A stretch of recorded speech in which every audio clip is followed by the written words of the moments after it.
बहुत तरह की बातें आ रही हैं सुकांता जी, कितनी वो बातें पुष्ट है, कितनी सच्चाई है।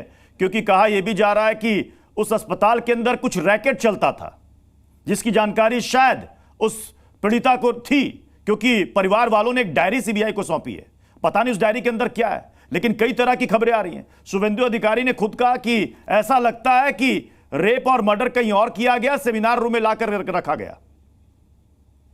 देखिए, बहुत कुछ हो सकता है। शुभेंदु दा ने सही बताया कि सरकार को आप इसको विश्वास ही नहीं कर सकते। कभी सोचा है आपने कि इतनी बड़ी घटना घटी? आज तक उस जो प्रिंसिपल है, मैं गार्जियन से मिला, मैं पीड़िता के घर गया था, माता पिता दोनों से मिला, एक बार भी प्रिंसिपल मिलने के लिए नहीं आया माता पिता से। 3-4 घंटा माता पिता, पीड़ित के माता पिता को मेडिकल कॉलेज में बैठा के रखा गया। उन्होंने बोला कि हमें एक बार बेटी को देखने दो। उनको अलाउ नहीं किया जा रहा था, बाकी सब लोग अंदर घुस रहे थे। वहां पे जाके मीटिंग हो रही थी उनके ही सामने, और उन्हें अलाउ नहीं, माता पिता को अलाउ नहीं किया जा रहा था कि अपनी बेटी की आखिरी दर्शन एक बार कर ले, एक बार शरीर, पार्थिव शरीर को देख ले। उसको भी अलाउ नहीं किया जा रहा था जी। तो ये जो सरकार है ये पूरी तरीके से इसको दबाने में लगी हुई थी। क्योंकि जो मैं बार बार बोल रहा हूँ, ये एसपीडी कौन है? आप इन्वेस्टिगेटिंग जर्नलिज्म के लिए आपके रिपोर्टर भेजिए। एसपीडी कौन है, क्या नेक्सस चलता है पूरे बंगाल के इस हेल्थ नेक्सस में? ये एक्स प्रिंसिपल, एसपीडी, इनका रोल क्या है? डॉक्टर रवि कौन है? ये सब नाम क्या करते हैं ये लोग? ये सबके सामने आना चाहिए। चलिए, बहुत बहुत शुक्रिया सुकांता मजुमदार जी हमारे साथ जुड़ने के लिए। मैं विवेक जी आपके पास आ रहा हूं। जो बात यहां पर टीएमसी के नेता कर रहे हैं, जो बात यहां पर बीजेपी कर रही है, आपको लग रहा है कुछ ऐसा है जिसको छिपाने के लिए सब कुछ किया जा रहा है? विवेक जी देखिए, मेरा ये मानना है कि लेफ्ट ने, हम लोगों ने और कांग्रेस के भी लोग थे, हम सब ने प्रोटेस्ट किया, बीजेपी ने भी प्रोटेस्ट किया। मैं तो ये कहूंगा सारी ऑपोजिशन पार्टीज ने बंगाल के अंदर जबरदस्त प्रोटेस्ट किया। मोहम्मद सलीम सड़क पे उतरे, सारा टॉप ब्रास लेफ्ट का था, और अस्पताल के बाहर बैठे धरना दिया, शाम बाजार तक लेकर के प्रोसेशन नापा। और जब पूरी की पूरी रिपोर्ट भी नहीं आई थी, तब भी बैठ करके पोस्टमार्टम की प्रिलिमिनरी रिपोर्ट को स्टडी करके, एक्सटर्नल इंजरीज थी, और वो ये रिडक्शन डॉक्टर्स ने हमें बताया कि साहब मल्टीपल लोग इन्वॉल्व हो सकते हैं। सब कुछ सही है। अब जो है केस सीबीआई को ट्रांसफर हो चुका है। अब जब सीबीआई को केस ट्रांसफर हो चुका है, तो मेरा यह मानना है कि कहीं ना कहीं हमें वेट एंड वॉच तो देखिए करना पड़ेगा प्रत्युष भाई। अब यहाँ पे हर आदमी, जो बीजेपी का देख रहा हूँ, शर्लॉक होम्स बना जा रहा है। चाहे वेट एंड वॉच की बात करते हैं विवेक जी कि सीबीआई को अपनी जांच पूरी कर लेने दे, लेकिन आप ही पर आरोप लगा देती हैं दीदी, कहती हैं वाम और राम कहां थे जो अस्पताल में तोड़फोड़? हम पूरी प्रोटेस्ट के पीछे वामपंथ था। हमारे कर्मचारी यूनियंस हैं, एसोसिएशंस ऑफ डॉक्टर्स हैं, वामपंथी राजनीति इन्हीं एसोसिएशंस और यूनियंस के आधार नहीं, अस्पताल में तोड़फोड़ करने वाले कौन थे? अस्पताल में तोड़फोड़ करने वाले कौन? अगर नहीं, वो जो मर्जी इल्जाम लगाए ना, हम तो नहीं थे कम से कम। और वहां पे जो भी भीड़ आई थी, उसने बेसिकली सारे के सारे जो एविडेंसेस हैं उनको मिटाने की एक कोशिश करी। लेकिन मैं फिर भी यही कहूंगा कि यहाँ पे अब सुपर डिटेक्टिव बन करके जो बीजेपी घूम रही है, ये केस को और खराब करेगी। आपको कोई इंफॉर्मेशन है, आप सीबीआई को दीजिए। यहाँ खड़े होकर के डेड बॉडी पे मार्केटिंग मत करिए। एसपीडी कौन है, डॉक्टर रवि कौन है? डॉक्टर रवि अगर गलत भी हुआ तो उसको आप पहले ही वार्निंग दे रहे, वो आदमी भाग जाएगा।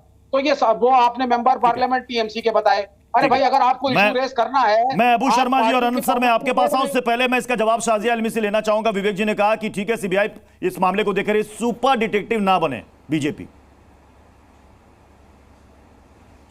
मुझे लगता है हम सबको, ना सिर्फ भाजपा को बल्कि इस देश के हर एक इंसान को इस वक्त वो सब कुछ करना चाहिए जिससे बलात्कारियों को संरक्षण ना मिले और उनका पर्दाफाश हो। चाहे इसके लिए डिटेक्टिव बनना पड़े, इसके लिए सड़कों पर निकलना पड़े, इसके लिए ममता बनर्जी की सरकार पर अंकुश लगाना पड़े, या इसके लिए मांग करनी पड़े सीबीआई से कि चाहे वो संदीप घोष हो या फिर विनीत गोयल हो, उनको गिरफ्तार किया जाए ना। और मैं चाहती हूँ कि विवेक जी, ये कोई बोल रहा है बीच में, कोई शख्स बोल रहा है, जो शख्स बोल रहा है मैं चाहती हूँ वो भी डिटेक्टिव बने।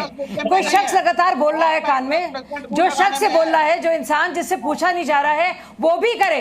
और कमलनाथ ने जो पार्टी में बलात्कारी भरे हुए हैं और वो खुद बोल रहे हैं, मैं कमलनाथ पर इल्जाम लगा रही हूं कि वो भरे हुए हैं वो जाके तो सवाल ये, बलात्कार आप डिटेक्टिव क्यों नहीं बन रहे हैं? आपको फिक्र क्यों नहीं है?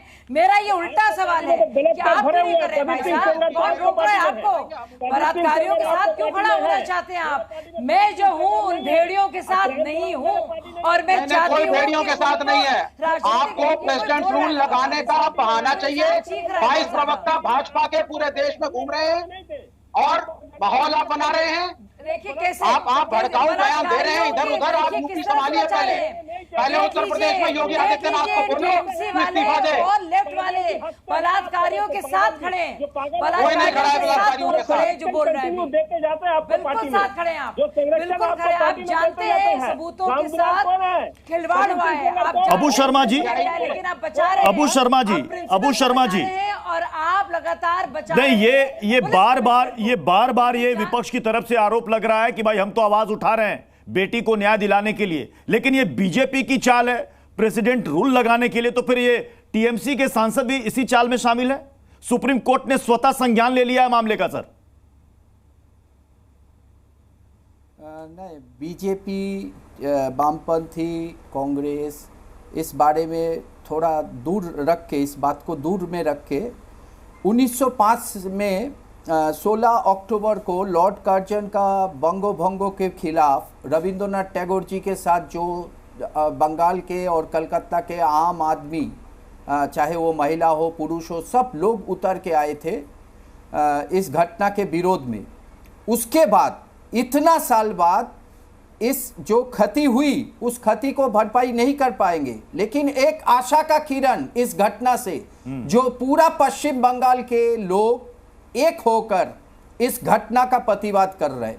संवैधानिक पद में मुख्यमंत्री जी है और ये उनके ऊपर जो आरोप लग रहा है, जो कहीं ना कहीं साबुत मिटाने का आरोप, ये गंभीर आरोप है। तो मैं तो सीबीआई से ये निवेदन करूंगा, दूध का दूध, पानी का पानी, जल्द से जल्द ये वो बाहर निकल के आए और पता चले सही में उस रात में वहां क्या हुआ। चाहे शुभेंदु जी कुछ कह रहे, चाहे टीएमसी कुछ कह रहे, इसमें कोई नहीं।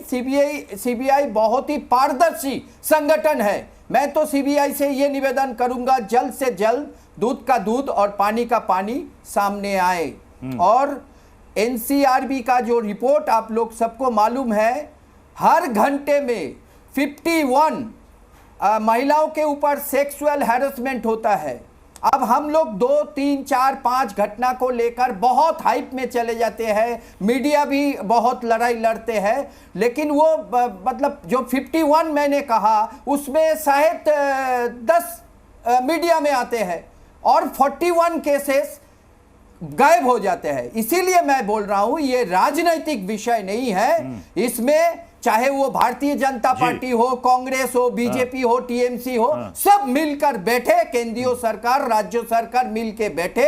निर्भया कांड के बाद फास्ट ट्रैक कोर्ट की बात की गई थी, फास्ट ट्रैक कोर्ट आई, लेकिन उसके बाद भी आरोप लग रहे।